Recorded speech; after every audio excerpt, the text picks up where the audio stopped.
This is a TLC recording. Pride and Prejudice by Jane Austen. Chapter 6. The ladies of Longbourn soon waited on those of Netherfield. The visit was soon returned in due form. Miss Bennet's pleasing manners grew on the goodwill of Mrs. Hurst and Miss Bingley. And though the mother was found to be intolerable, and the younger sisters not worth speaking to, a wish of being better acquainted with them was expressed towards the two eldest.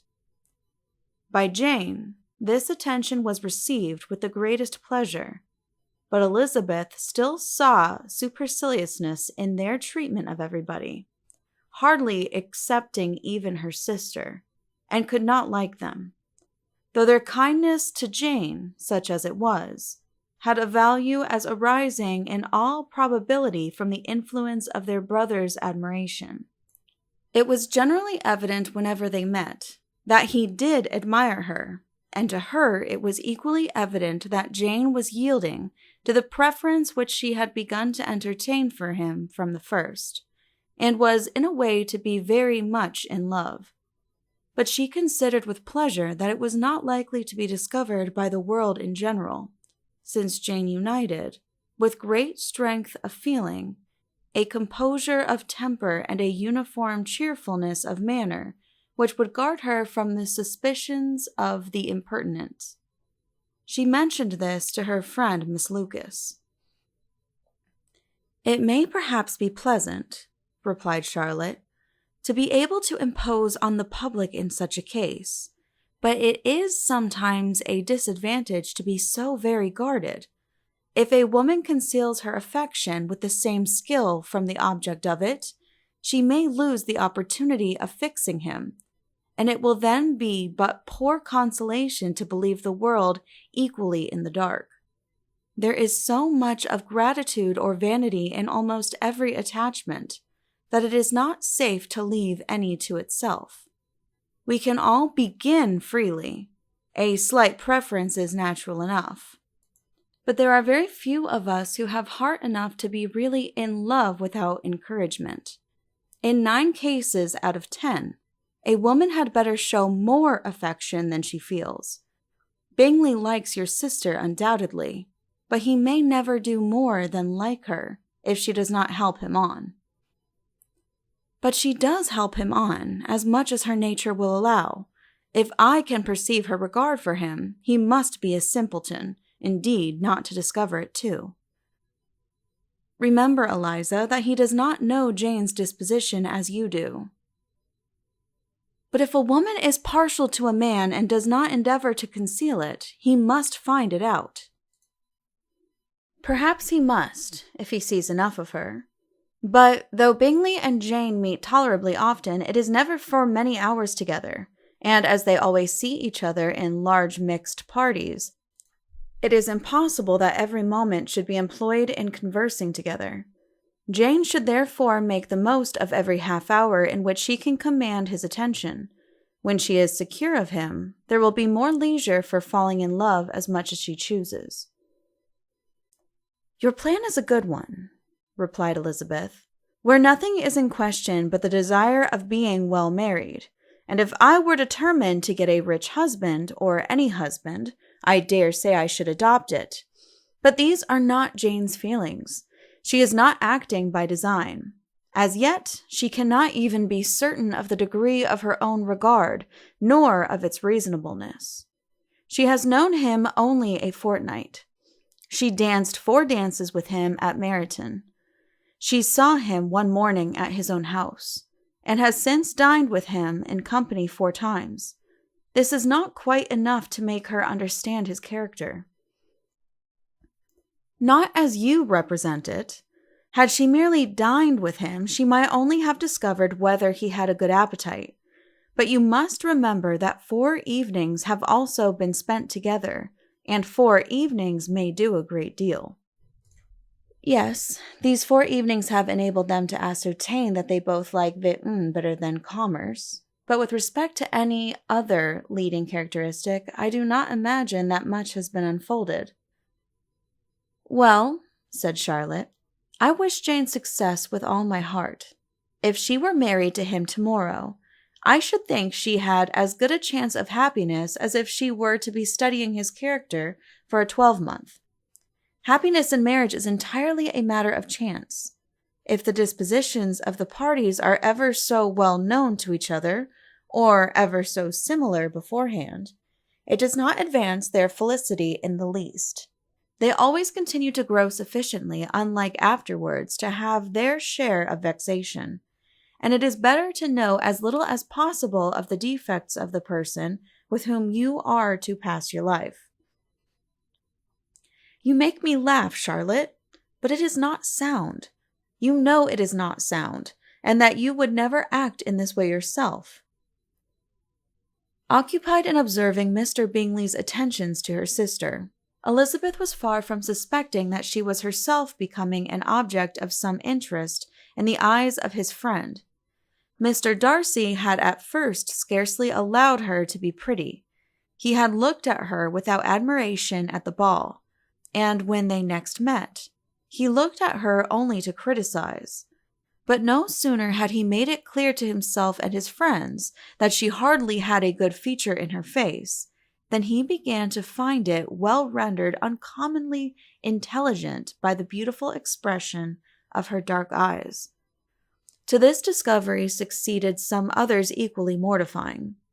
Though he had detected with a critical eye more than one failure of perfect symmetry in her form, he was forced to acknowledge her figure to be light and pleasing, and in spite of asserting that her manners were not those of the fashionable world, he was caught by their easy playfulness. Of this she was perfectly unaware. To her, he was only the man who made himself agreeable nowhere, and who had not thought her handsome enough to dance with. He began to wish to know more of her, and as a step towards conversing with her himself, attended to her conversation with others. His doing so drew her notice. It was at Sir William Lucas's, where a large party were assembled. "What does Mr. Darcy mean," said she to Charlotte, "by listening to my conversation with Colonel Forster?" "That is a question which Mr. Darcy only can answer." "But if he does it any more, I shall certainly let him know that I see what he is about. He has a very satirical eye, and if I do not begin by being impertinent myself, I shall soon grow afraid of him."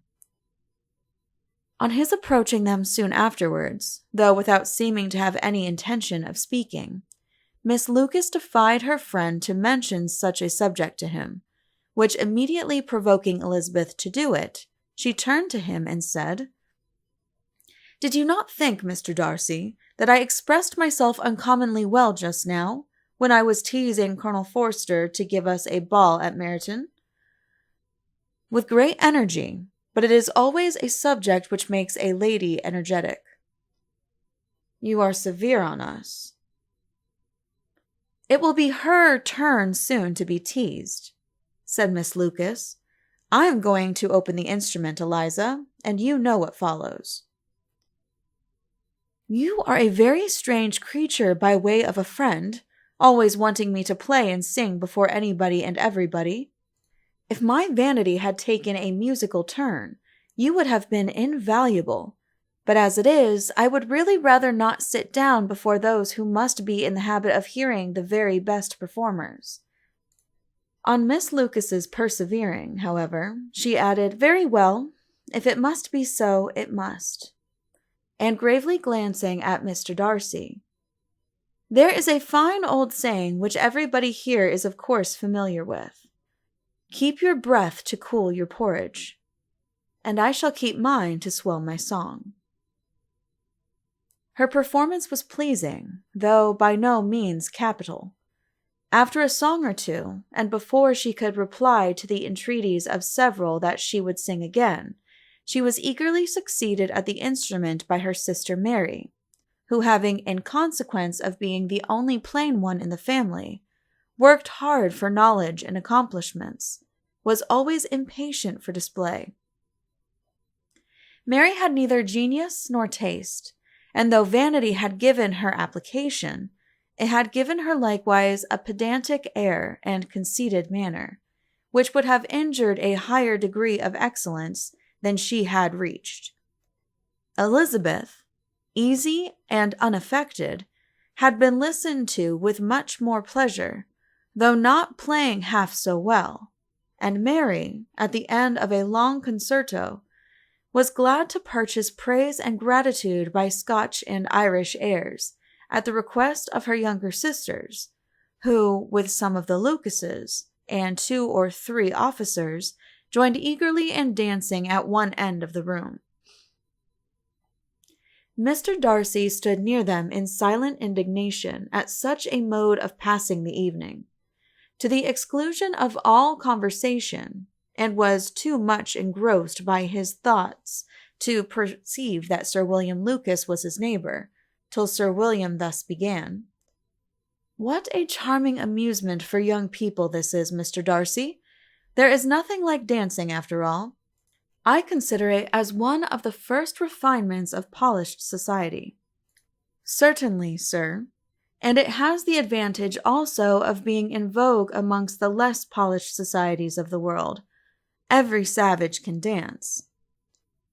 Sir William only smiled. "Your friend performs delightfully," he continued after a pause, on seeing Bingley join the group, "and I doubt not that you are an adept in the science yourself, Mr. Darcy." "You saw me dance at Meryton, I believe, sir?" "Yes, indeed, and received no inconsiderable pleasure from the sight. Do you often dance at St. James'?" "Never, sir." "Do you not think it would be a proper compliment to the place?" "It is a compliment which I never pay to any place if I can avoid it."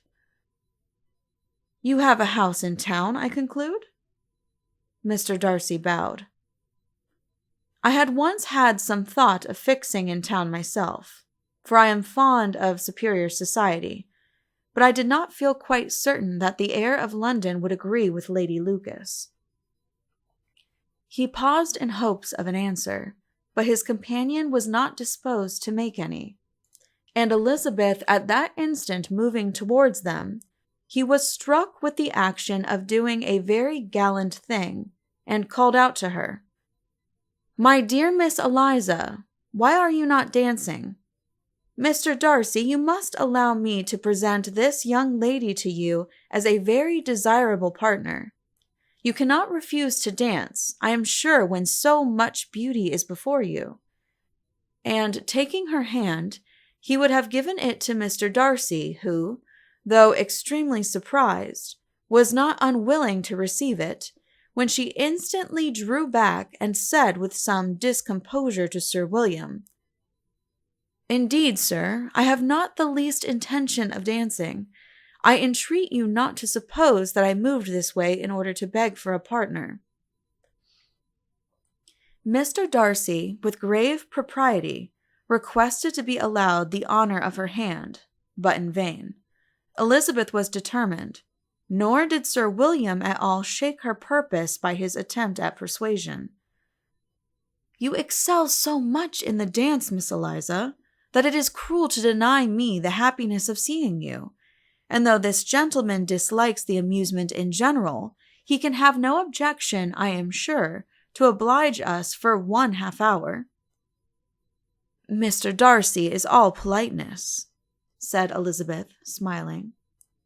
"He is indeed, but considering the inducement, my dear Miss Eliza, we cannot wonder at his complaisance, for who would object to such a partner?" Elizabeth looked archly, and turned away. Her resistance had not injured her with the gentleman, and he was thinking of her with some complacency, when thus accosted by Miss Bingley. "I can guess the subject of your reverie." "I should imagine not." "You are considering how insupportable it would be to pass many evenings in this manner, in such society. And indeed I am quite of your opinion. I was never more annoyed.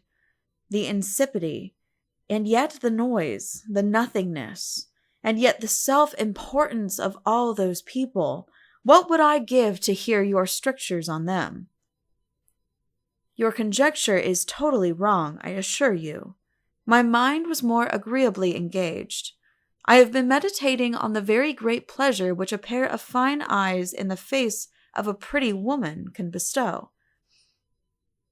Miss Bingley immediately fixed her eyes on his face, and desired he would tell her what lady had the credit of inspiring such reflections.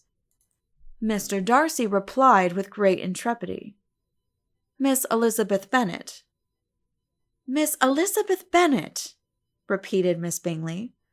"I am all astonishment. How long has she been such a favourite? And pray, when am I to wish you joy?"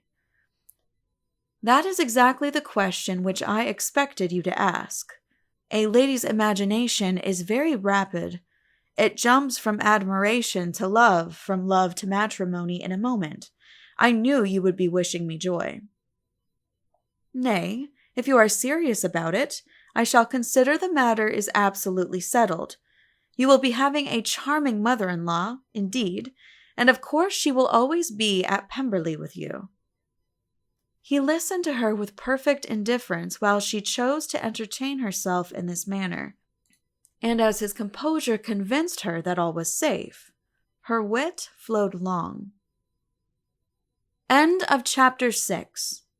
Please click the link below to continue on to Chapter 7. This has been a TLC recording.